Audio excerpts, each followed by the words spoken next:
USA has made many advancements in children's mental health and awareness. However, the emotional challenges and issues have continued to grow, particularly depression and anxiety.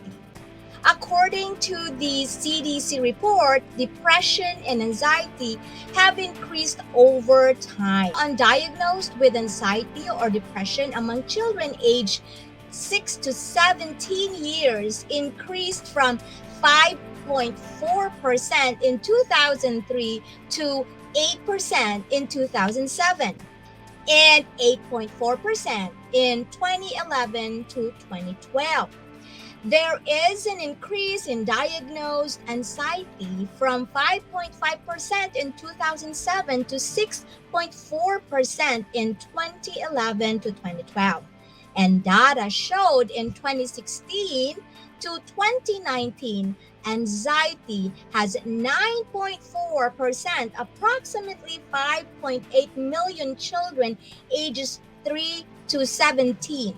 Depression 4.4%, about 2.7 million children, and other behavior problems is up to 8.9%, about 5.5 million children ages 3 to 17 years old.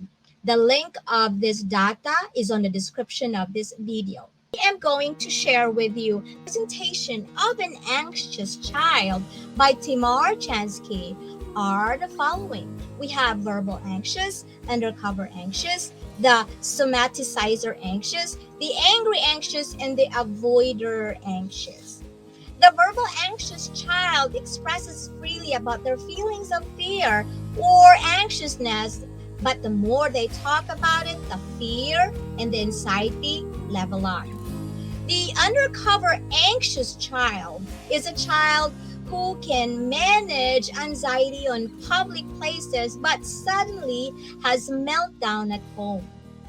Anxiety is being free expressed at home, and again, they are very unpredictable at home but very gracious in public. The somaticizer anxious, which is very common in preschools up to 7 years old.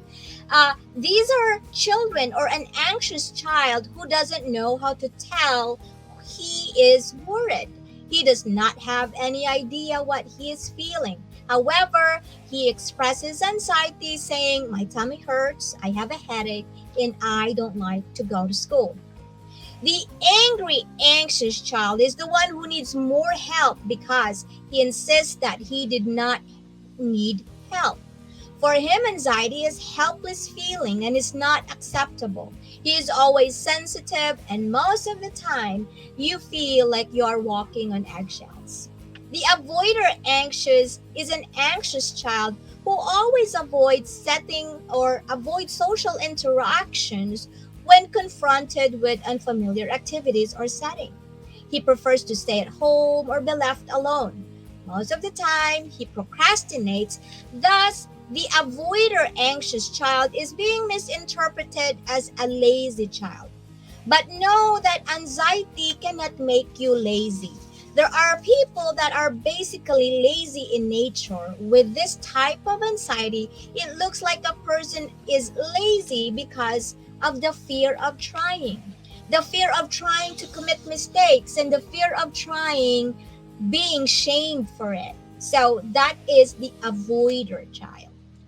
Take note that a child with anxiety will have combination presentations. Most of my anxiety video clips is on my Gardens of Blessings content reel. So I hope you also check on it.